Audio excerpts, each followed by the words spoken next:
In this video, I'm just going to explain the notions of popular vote and electoral college from a demographer's perspective.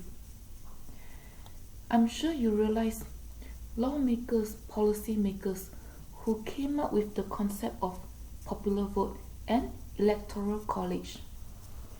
They maneuver demographic data in different ways.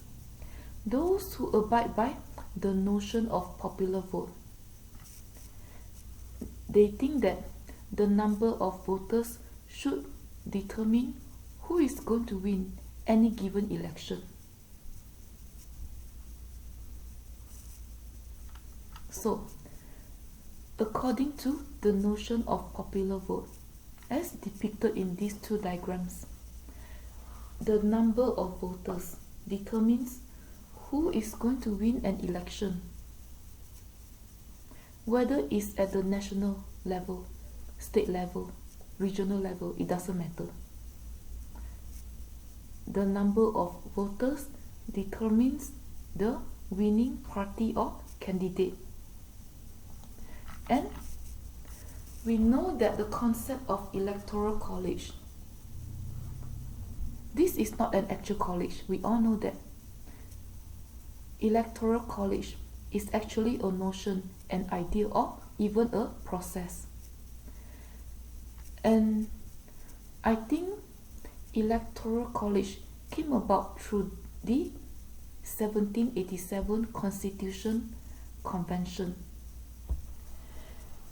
And this concept used some sort of inverse weighting based on the population or the population density of a given state. The reason some lawmakers, policymakers coming up with the concept of electoral college is to prevent states with high population or states with high population density from winning any given election or from selecting any candidate. So they try to even things out through some kind of inverse weighting using the state's population or the state's population density.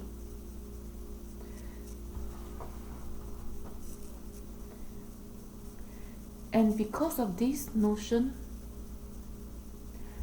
one person in each state do not always equal to one vote, unlike the concept of popular vote.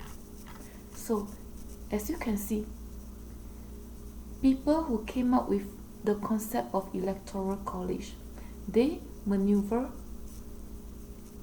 the demographic data of a given location in different ways. Because one person do not equate one vote, it means that a single vote in a small state can count more, and a single vote in a big state can count less. This implies that the power is not really given to people living in that state.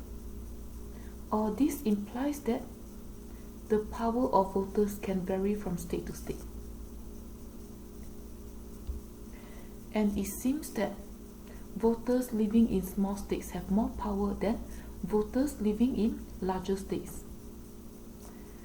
And according to the notion of electoral college, the number of votes is always equal to the number of congressional districts.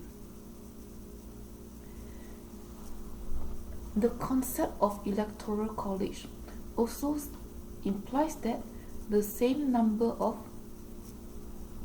there are same number of electors in each state, and each state has 2 votes for senators. As you can see, those who abide by the concept of electoral college, they maneuver the state demographic data in different ways.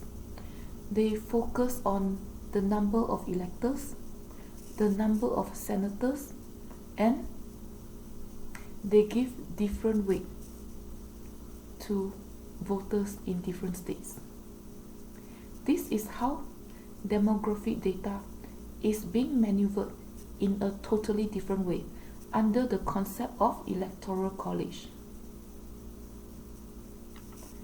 And these are the steps involved under electoral college. First, a popular vote is being conducted in any given state. And then, electoral votes is being conducted to select the presidential candidate who win the popular vote. So, as you can see from this diagram, the electoral college is based on the winner takes all concept. And this is a graphical depiction of the electoral college. As you can see, the size of the dots represent the number of electors in each state. And it's a no-brainer. The color of the dots represent the party membership. So, as you can see, this graphical depiction is very different from this graphical depiction we see in here, because demographic data is being maneuvered in a totally different way under the concept of electoral college. So,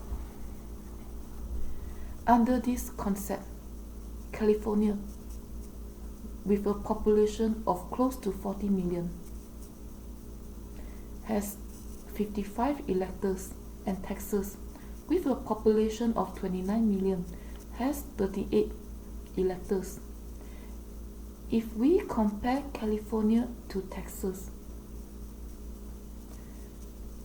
the number of electors between the two states are not very different when we compare the population differences in the two states.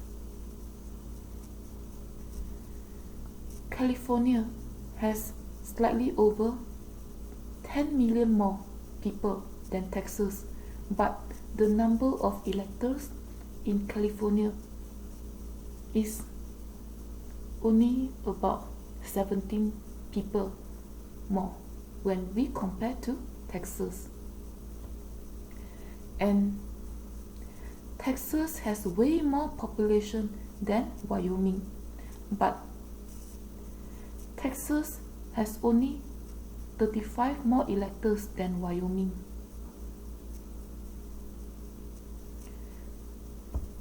So, as you can see, the concept of electoral college is based on some inverse weighting scheme to minimize the impact of population or the population density of any given state.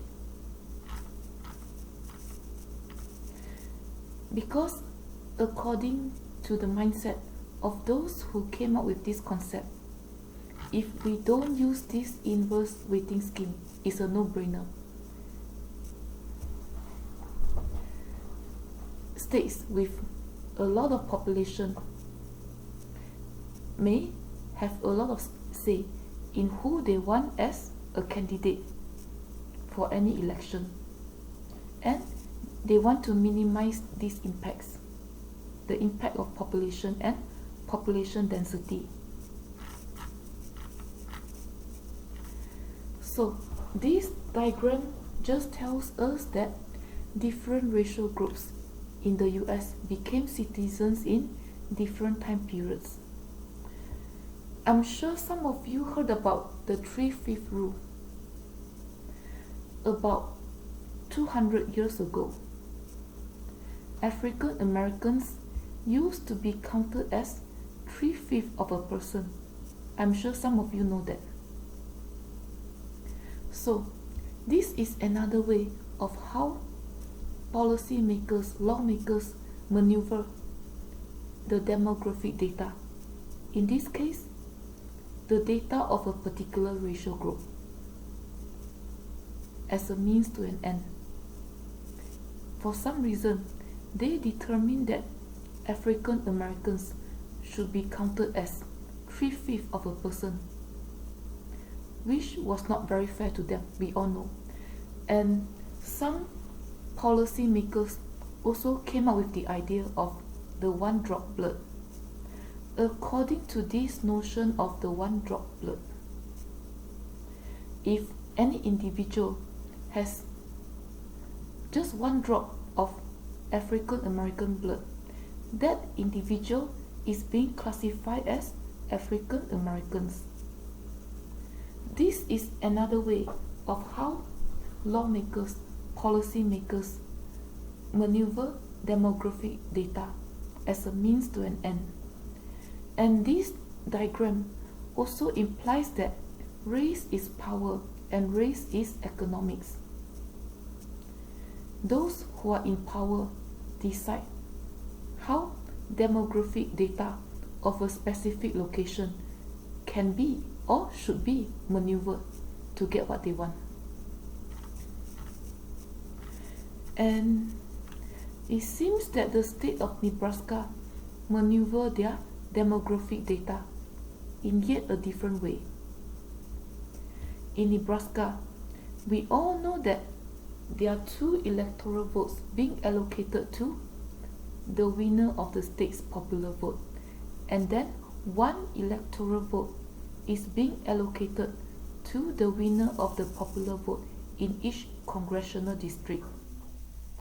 So, all these evidence indicate to us that policymakers in different eras, in different time period, in different contexts, in different locations, they maneuver the demographic data during that particular time frame in different ways, sometimes just as a means to an end to get what they want.